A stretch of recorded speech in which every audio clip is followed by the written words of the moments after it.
గౌతమ బుద్ధుని గురించి ఆసక్తికరమైన విషయాలు తెలుసుకునే ముందు టీ టాక్ ఛానల్ సబ్స్క్రైబ్ చేయడం మాత్రం మర్చిపోకండి. ఈ వీడియో పైన మీ విలువైన అభిప్రాయాన్ని మాకు కామెంట్ రూపంలో పంపించండి.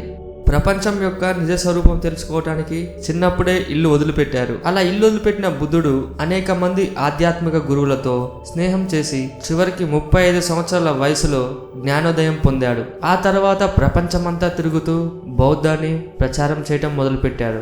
80 సంవత్సరాల వయసులో నిర్యాణం పొందాడు. మొదట్లో బుద్ధుడు ఆడవారికి సన్యాసాన్ని ఇచ్చేవారు కాదు. కానీ తనని పెంచి పెద్ద చేసిన తన మేనత్త సన్యాసం ఇమ్మని వచ్చేసరికి కాదనలేక అప్పటి నుంచి ఆడవారికి కూడా సన్యాసం ఇవ్వడం మొదలుపెట్టాడు బుద్ధుడు. ఆడవారు కూడా సన్యాసాన్ని తీసుకోవడం మొదలుపెట్టాక 2500 సంవత్సరాల పాటు ఉండవలసిన బౌద్ధం కేవలం 500 సంవత్సరాలు మాత్రమే ఉంటుందని చెప్పారు. బుద్ధుడి మహావీర మతంలో దాదాపు 40,000 మంది సన్యాసులు ఉండేవారు. వీరు పురుష సన్యాసుల కంటే ఎక్కువ. ఆడ మరియు మగ సన్యాసులు 3:1గా ఉండేవారట. బుద్ధుడు పుట్టగానే చాలా మంది జ్యోతిష్యులు బుద్ధుని తండ్రితో మంచి పేరు తెచ్చుకునే మహారాజుగా అయినా లేదా సాధువుగా అవుతారని చెప్పారు. కానీ ఇంకొక జ్యోతిష్కుడు మాత్రం ఈయన ఖచ్చితంగా పెద్ద ఆధ్యాత్మిక సాధువు అవుతాడని చెప్పాడట.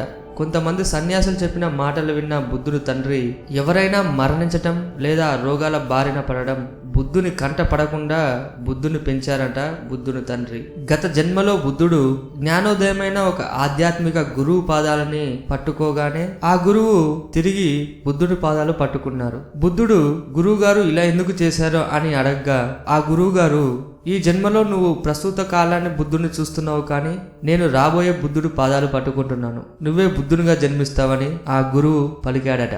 బుద్ధు అంటే అవివేకం నుంచి బుద్ధి అంటే వివేకంలోకి ప్రయాణించడమే. ప్రతి ఒక్కరూ ఎప్పుడోకప్పుడు ఈ ప్రయాణం మొదలు పెట్టాల్సిందే. బుద్ధుని యొక్క చివరి సందేశం మీ పట్ల మీరు జాగ్రత్తగా ఉండండి అని అంటూ ఉంటారు. అంటే మీ లోపలికి వెళ్ళి మీరు ప్రశ్నించుకొని అనేక జన్మల నుంచి ఉన్న అజ్ఞాన చీకట్లని పారదోలమని. బుద్ధుడు తన గురించి తాను తెలుసుకోవడం కోసం ఇల్లు వదిలిపెట్టినప్పుడు చూసిన వారంతా ఆశ్చర్యపోయారు.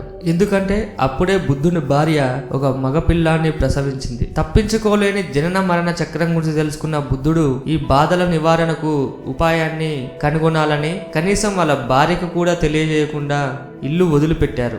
బీహార్లోని బోధ్ గయా ప్రాంతంలో బుద్ధునికి జ్ఞానోదయమైంది. ఆ స్థలం అక్కడ ఇప్పటికీ ఉంది.